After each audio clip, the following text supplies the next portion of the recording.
Every year, numerous egregious cases of child abuse occur worldwide. The most horrifying part is that sometimes these crimes are committed by the people closest to the child. And some criminals, after serving their sentence, return to their old ways once they are free.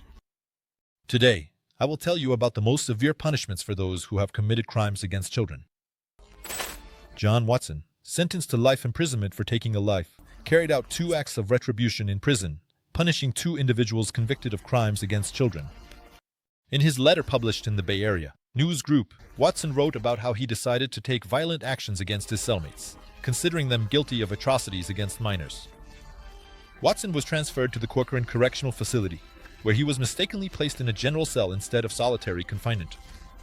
Finding himself among the inmates, Watson felt a deep disgust towards his cellmates, whom he already hated for their crimes against children. He was particularly outraged by one of the convicts who watched children's shows on the PBS Kids channel. He perceived this as a cynical provocation. Unable to cope with his growing anger, Watson spent a sleepless night pondering what to do next. The next morning, seeing one of the convicts watching a children's show again, he decided to take action. Armed with a cane, Watson attacked the criminal who had committed violence against the child. After the first attack, he headed towards the guards but encountered another inmate known for child trafficking. Unable to restrain himself, Watson continued his punishment. Watson's victims were 48-year-old David Bobb and 62-year-old Graham B. Luis Conti, serving life sentences for crimes against children under 14 years old. Both died from head injuries sustained during Watson's attacks. Unlike this story, some criminals face more humane punishment in the form of chemical castration, as happened with Klaus Grabowski. Although, to be honest, I completely understand the act of John Watson.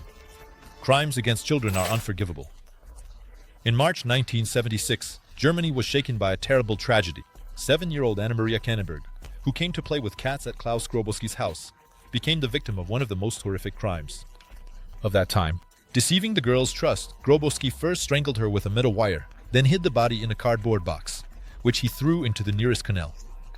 Anna-Maria threatened to tell her mother about his inappropriate attempts to court her, which caused Grabowski to panic and led to the tragedy. This crime turned out to be the last episode in a long series of offenses by this monster. At the time of the crime, he had a girlfriend who not only knew about his obsessive actions towards minors but also urged him to eliminate the witness, fearing his reincarceration. Before the girl's murder, Grabowski had repeatedly attracted the attention of law enforcement for child exploitation, but they failed to stop the criminal with voluntary chemical castration. In the end, he was shot by the girl's mother right in the courtroom. Chemical castration, used as a means of rehabilitation, seemed to offer hope for controlling dangerous sexual impulses by reducing testosterone levels. However, as the case showed, this treatment does not always work. While hormones could weaken physical attraction, they did not eliminate the underlying psychological causes of his predatory behavior. Ultimately, despite the therapy, Grabowski remained a danger to society, which eventually led to the death. But Anna-Maria, some experts believe that chemical castration in Grabowski's case was not a solution, but an illusion of control.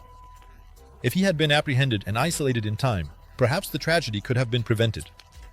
In the Middle East, for example, such problems are addressed in a completely different way by publicly executing the perpetrator. In some Arab countries, the practice of public punishments remains widespread, especially in cases of serious crimes.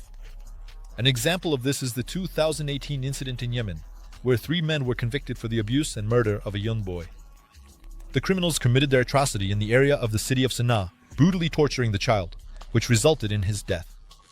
The punishment was delivered immediately and took the form of a public execution. Each of the convicted was shot right in the city square, and then their bodies were hung on cranes for public display. This practice sharply contrasts with Western countries, where executions are usually carried out behind closed doors, away from the public eye. In the Middle East, however, public executions serve as a vivid example of justice and deterrence, warning potential criminals of the possible consequences of their actions. Besides Yemen, strict measures against the most serious violations of the law are also taken in India. This is especially true for crimes against children. In 2018, the Indian cabinet, led by Prime Minister Narendra Modi, approved radical amendments to the country's penal code. In response to a wave of public outrage triggered by a series of shocking crimes, the key change was the introduction of the death penalty for those found guilty of sexually exploiting children under the age of 12. The decision was made at an emergency cabinet meeting amid mass protests that erupted following several high-profile cases involving young girls. The first high-profile case was the gang rape and murder of an 8-year-old Muslim girl in the village of Kathua, in the Indian-controlled part of Kashmir. In January 2018, it was revealed that the girl had been kidnapped, drugged with illegal substances, and abused by several Hindu men before being killed. After this case, a wave of public outrage swept across the country. People demanded immediate justice and fair punishment for the perpetrators. Another shocking incident occurred in the state of Uttar Pradesh, where a member of the ruling Bharatiya Janata Party. The party member was accused of a crime against a 16-year-old girl. These events, along with the long history of violence in India, drew public attention to the authorities' inability to protect women and children. The new law provides for the introduction of the death penalty for anyone found guilty of a crime against a child under 12 years old, in order to prevent the recurrence of such cases. In addition, the minimum prison terms for crimes related to the exploitation of girls under 16 and women have been increased. However, critics point out the lack of similar sanctions for boys, raising questions about gender equality in the law. Despite the reforms, crime against teenagers and children remains a pressing social issue. In India, the death penalty is applied very rarely in this country. In the last decade, only 3 death sentences have been carried out by hanging. However, some criminals may not live to see trial, becoming targets of mob justice. The hero of the next story miraculously managed to avoid being torn apart by an angry crowd and received a lawful punishment for his crime. In 2018, in the small Russian town of Zeleznogorsk, alarming rumors began to spread about the disappearance of an 8-year-old boy. He was last seen in the evening when he was leaving school and heading home. The town held its breath, waiting for news. The residents, united, searched for the child.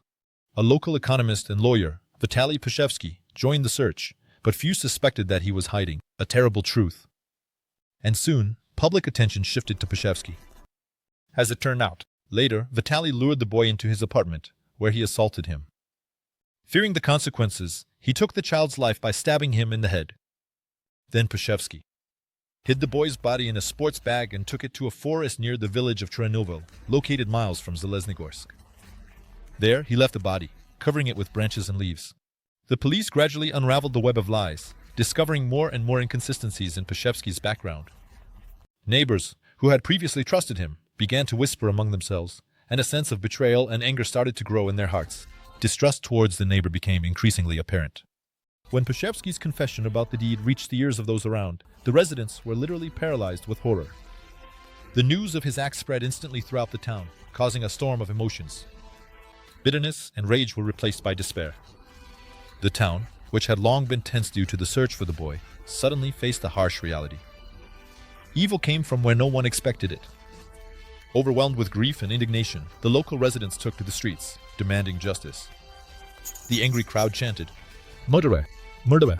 Show him to us!" The outraged mass surrounded the station, where the detained Pashevsky was at that moment. Inside the building, the authorities realized that the situation was getting out of control.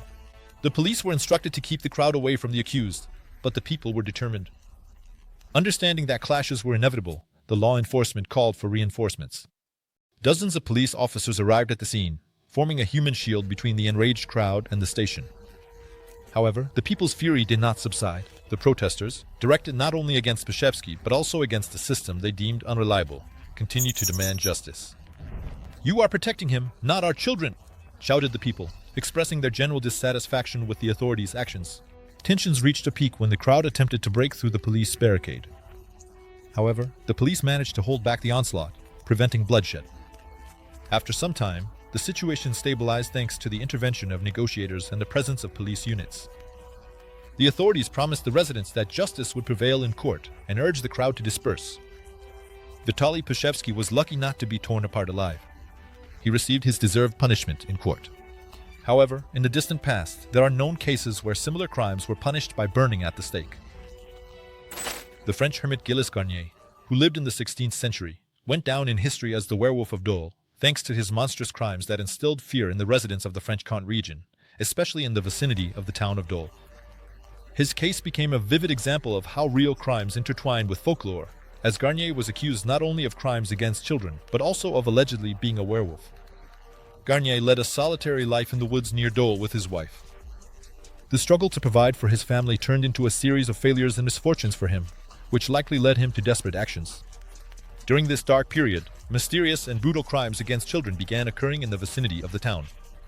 In 1572, locals started noticing tracks of a creature resembling a wolf near the bodies of the deceased children. Horror gripped the hearts of the peasants. Children were found murdered, and their bodies were in a monstrous state.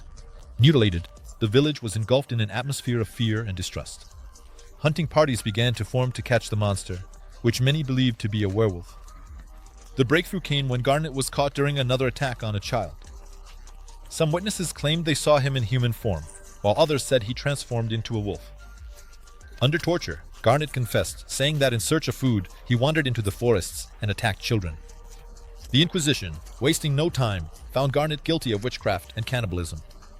The judge ordered him to be burned alive at the stake, and soon the flames consumed the unfortunate man, who became a symbol of local legend. About the terrifying werewolf from the valley. The hero of the next story survived, but he had to lose part of his male reproductive organ by court order. In July 2022, when a woman approached the Livingston Parish Police in Louisiana, USA, with shocking revelations about what she experienced in her youth. The case of Glenn Sullivan Sr. began to take clear shape. The woman recounted that as a 14-year-old teenager, she was repeatedly exploited by Sullivan. The abuse led to pregnancy, leaving deep physical and psycho-emotional scars. The investigation revealed that Sullivan used systematic manipulation and threats to maintain control over the victim and ensure her silence. The results of the DNA analysis confirmed the woman's accusation, vividly demonstrating the extent of the abuse and manipulation committed by Sullivan. In April 2020, the 54-year-old criminal pleaded guilty to several charges related to serious offenses. Local prosecutor Perilou and his team sought the maximum penalty for Sullivan. Assistant District Attorney Brad Cassio insisted on including a castration procedure in the sentence, which became an unprecedented decision in judicial practice. Louisiana. Chemical castration, provided for by the state's 2008 law, is aimed at preventing recidivism among sexual offenders, especially those whose victims are minors. However, the law allows for an alternative choice of physical removal of the sex glands instead of medication. Sullivan made an unusual choice, opting for surgical castration. This is a rare occurrence in legal practice.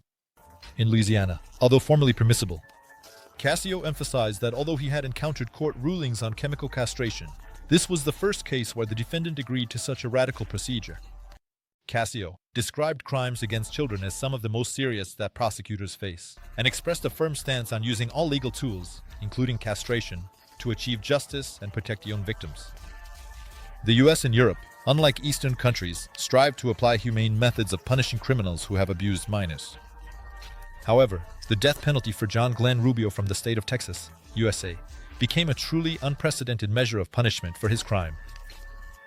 In the criminal history of Texas, there is a case that shocked everyone with its brutality. In 2003, John Rubio was found guilty of committing a crime against the 3 minor children of his common-law wife Angela Camacho, who also participated in the crime.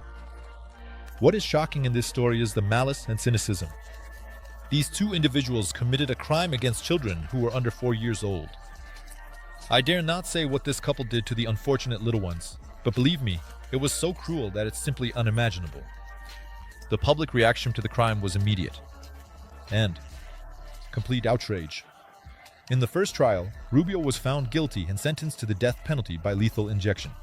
However, in 2007, the Texas Court of Appeals overturned the sentence due to the improper use of testimony. Camacho, who herself confessed to participating in this crime, was serving a life sentence. This led to a retrial in 2010, where Rubio attempted to prove his innocence. He cited insanity and claimed that he was driven to the crime by visions. However, the jury rejected his arguments, upholding the murder conviction.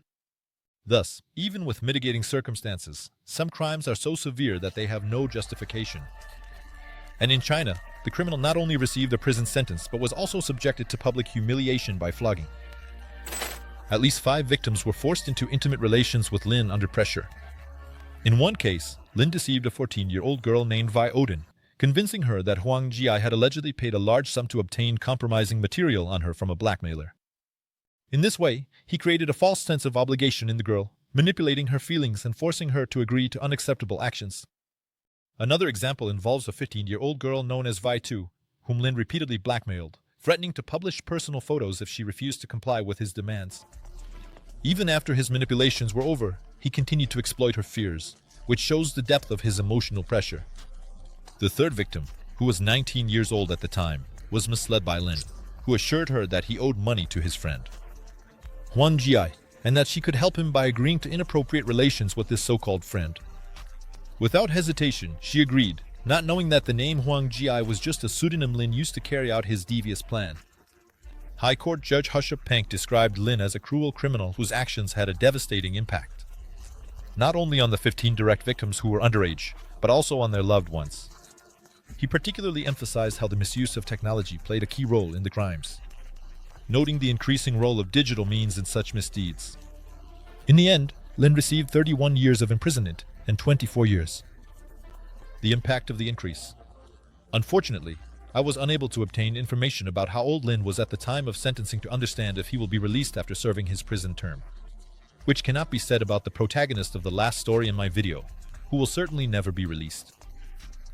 In 2012, Watkins was arrested after shocking evidence was found during a police investigation into his activities, indicating years of child exploitation.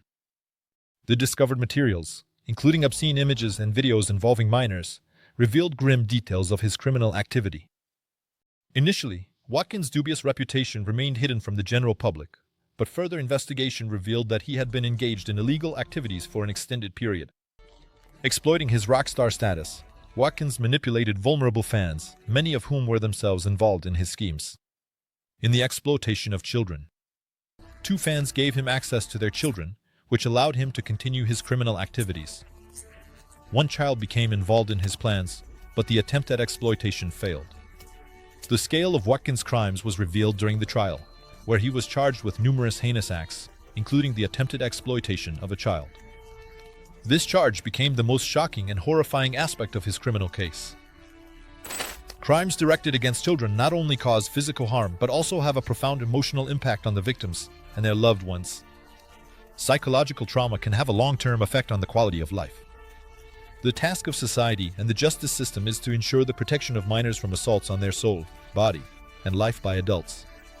In the case of a committed crime, to punish the guilty party accordingly. And that's all for today.